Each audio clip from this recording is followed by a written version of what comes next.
হিন্দু মানুষ হইয়া কইরাম ইসরায়েলের মুসলমান মারা কিন্তু ঠিক না, আর পরিণতি খুব খারাপ হইব। আল্লাহ তাআলা তারারে ধ্বংস করবা। যত সময় যাচ্ছে আমরা তৃতীয় বিশ্বযুদ্ধের নিকটবর্তী এগোচ্ছি। আমরা খালি একলা মায়ের খাইমু আর তারা খালি মারবো, এগুলো তো মানিয়া নেওয়া যায় না। সবে মারতইব, মাতিয়ে একলগে আপনার বারোই তৈব। মুসলিম বিশ্বের কারণেও আমরা আরো পিছাই। প্রত্যেক মুসলমানের ইমানি একটা দায়িত্ব পড়ে যে সকল মুসলিম কান্ট্রি সবাই একত্রিত হয়ে ইসরায়েলের প্রতি একটা চাপ সৃষ্টি করা, যাতে এই হামলাটা থামায়। গত 2 দিন ধরে আলোচনার কেন্দ্রবিন্দুতে ইসরায়েল ইরান যুদ্ধ। আপনারা জানেন গত 2 দিন ধরে ইসরায়েল ইরানের পারমাণবিক যে স্থাপনা আছে সেগুলোকে টার্গেট করে হামলা করতেছে এবং সেই সাথে যে পারমাণবিক বিজ্ঞানী আছে তাদেরকে নির্মমভাবে হত্যা করতেছে।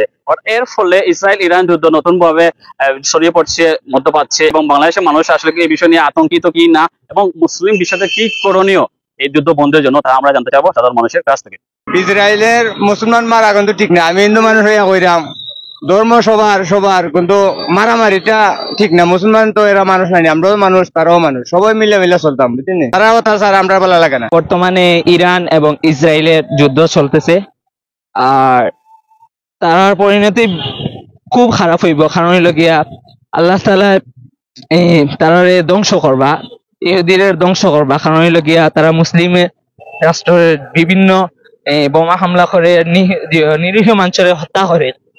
এটা আল্লাহ তাআলা একদিন সুষ্ঠু বিচার করবা। আমরা হয়তো ক্ষমতা নাই, কিন্তু আল্লাহর কাছে দোয়া করতাম পারি আল্লাহ তাআলা ধ্বংস করতা। এখন যে মুসলিমের উপর যে নির্যাতন তারা করতেছে, এটা অল্প কয়েকদিন ধরে না, বছরের পর বছর যাচ্ছে, দিনের পর দিন যাচ্ছে। ইসরায়েলের বিপক্ষে যদি না যাই আমরা, পরবর্তীতে টার্গেট যে কোনো মুসলিম কান্ট্রি টার্গেট, তারা টার্গেটে একের পর এক ইহুদি রাষ্ট্রগুলা টার্গেট করব। তো আমরা অবশ্যই মুসলিম যত রাষ্ট্রগুলো আছে সবগুলা একত্রিত হওয়া। আমি মনে করি যে প্রত্যেক মুসলমানের ইমানি একটা দায়িত্ব পড়ে যে সকল মুসলিম কান্ট্রি সবাই একত্রিত হয়ে ইসরায়েলের প্রতি একটা চাপ সৃষ্টি করা, যাতে এই হামলাটা থামায়। ইহুদি জেলান মুসলমানদের জেলান হামলা করে প্রত্যেক ওয়ার্ল্ড। এখন এই ব্যাপারে আমাদের মুসলমান সব একত হইয়া তারার এটা প্রতি করার দরকার। এখানে আমরা মুসলমান এইলান বইতে হলে তো হইতো না, গড় হাত পা গুটাইয়া। আমরা খালি একলা মায়ের খাইমু আর তারা খালি মারবো, এগুলো তো মানিয়া নেওয়া যায় না। সবে মারতইব, মাতিয়ে একলগে আপনার বারোই তৈব, নাম তৈব। আর দ্বিতীয়ত হয়েছে কি সরকারে এটার ব্যাপারে করতে হইব। এখানে সরকারে না করলে তো সাধারণ জনগণও আগ বাড়তো না। যত সময় যাচ্ছে আমরা তৃতীয় বিশ্বযুদ্ধের নিকটবর্তী এগোচ্ছি। তো আমার মনে হচ্ছে মুসলিম রাষ্ট্রগুলো এক হওয়া উচিত, তাদের পাশে দাঁড়ানো উচিত। অন্তত আমরা ওয়ার্ল্ডে শান্তি রক্ষা প্রতিষ্ঠায় অবদান রাখা উচিত। মুসলিম বিশ্বের কোনো দেশও কোনো সাপোর্ট আর না।